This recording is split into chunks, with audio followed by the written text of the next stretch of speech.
Secondo lei l'Africa paga un caro prezzo sugli errori delle grandi potenze? We end up with injustice, we end up with corruption, we end up with poverty, we end up with the worst possible things, we end up with the image. I don't have to tell you the image that you have in Africa. I don't have to tell you. Listen, when I was in office as an Air Force pilot, I went to school and trained in the cities. When I became an Air Force pilot, I had the opportunity to travel around the country. That's when I saw there is a big difference between those of us living in the cities and the mass people who feed us living in the rural areas. My brother, you listen to me carefully. The water they drink in those rural areas is such that the water you use to flush your toilet, the water we use to flush our toilet in the cities is much cleaner than the water they drink in the villages. No clinics, no hospitals, etc. No headache, no needles to even sew their clothes. That's when I began to see the parasitic relationship between our cities and this thing. I mean, I've seen too much injustice in my country when I decided enough was enough.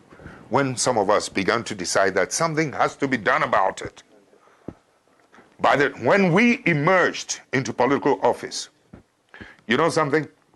Electricity used to be limited to only 27% of the country.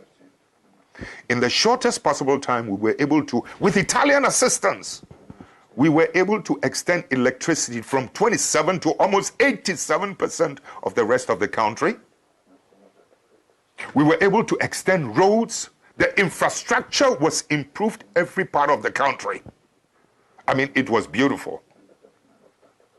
I mean, the energy now goes to every part of the village.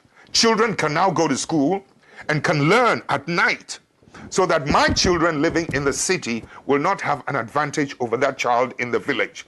My child has no superior, was not born with anything superior than that child in the village. But so long as that child in the village is denied and deprived of electricity to learn at night and good water, etc., my child in the city will always have the advantage over the ones in the rural areas. I've been to school where rural students were doing better with the passage of time than those of us in the cities. Please, I know the potential of humanity. So when you're talking about the effects of some of these things, sometimes, you know, these superpowers must learn to accommodate and to live and to accept patriotic leadership, patriotic citizens. Too often, they're happier with people who are not patriots. But you, in Europe, excuse me, don't get angry, you never seem to know the role that some of your bad businessmen, you have good businessmen, and I respect them, but some of your bad businessmen are always doing bad things on our continent. And it's our people who suffer.